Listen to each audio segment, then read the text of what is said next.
দেখছেন সবার খবর, সবার নজর, বার্তা এক নজর। কুন্তিঘাট রামনগর গ্রামে ভাঙনের জেরে আতঙ্কিত এলাকার মানুষ। বলা করে গঙ্গা ভাঙন নতুন কিছু নয়, বর্ষার আগে এবারে গঙ্গা ভাঙন রীতিমতো উদ্বেগজনক। কুন্তিঘাট ঝুলন্ত কাঠের সেতু দিয়ে প্রায় 300 মিটারের বেশি গত 5 দিন ধরে ভাঙছে গ্রাম।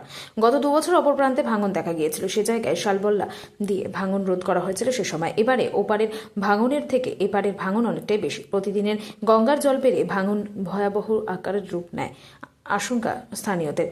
এবারে বর্ষা শুরু থেকেই বলাকরে গঙ্গা ভয়ঙ্কর রূপ নিয়েছে। এমনিতেই বলাকর বিধানসভার 9টি গ্রাম পঞ্চায়েতে গঙ্গা ভাঙনের কবলে। কিছুদিন আগে জিরাট খাসের চর এলাকায় ভাঙন দেখা যায়।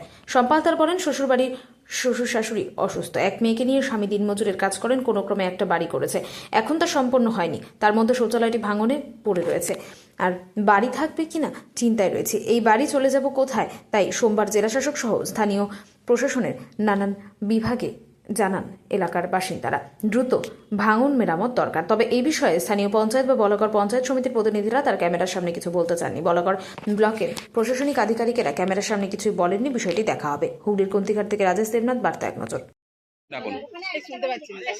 কতটা আতঙ্কে রয়েছেন?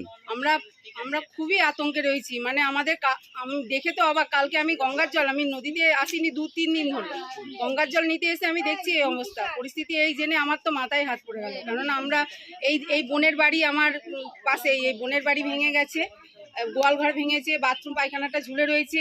আমরা যে সিঁড়ি দিয়ে নামতাম গঙ্গায়, সেই গঙ্গাটা, সেই সিঁড়ি দিয়ে আমাদের নামার পজিশন নেই। কি নদী পাশে? এটা আমাদের কুন্তি নদী। ভাঙন কি এর আগে হয়েছে না প্রথম? ভাঙন এর আগে আমাদের মোহনার দিকটাতে তো ভাঙছিল আগেতে, কিন্তু আমাদের এই দিকটা তো নদী, ওটা তো গঙ্গা, এটা জয়েন্ট হয়েছে কুন্তি নদীর সঙ্গে। এখানটা ভাঙনটা ছিল না, কিন্তু হয়তো ভিতর থেকে ভাঙছিল, আমরা সেটা টের পাইনি।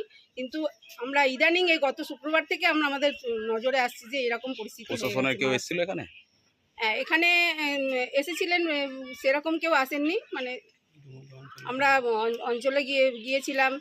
পঞ্চায়েতের যিনি প্রধানের সঙ্গে কথা হয়েছে? পঞ্চায়েত থেকে কিছু লোক এসেছিলেন দেখতে, আমরা জানিয়েছিলাম, সেই হিসাবে আমাদের এখানে দেখতে এসেছিলেন। এখন আমাদের পাশে যদি একটু দাঁড়ান, আমাদের সরকারের কাছে করজোড়ে আমাদের আবেদন।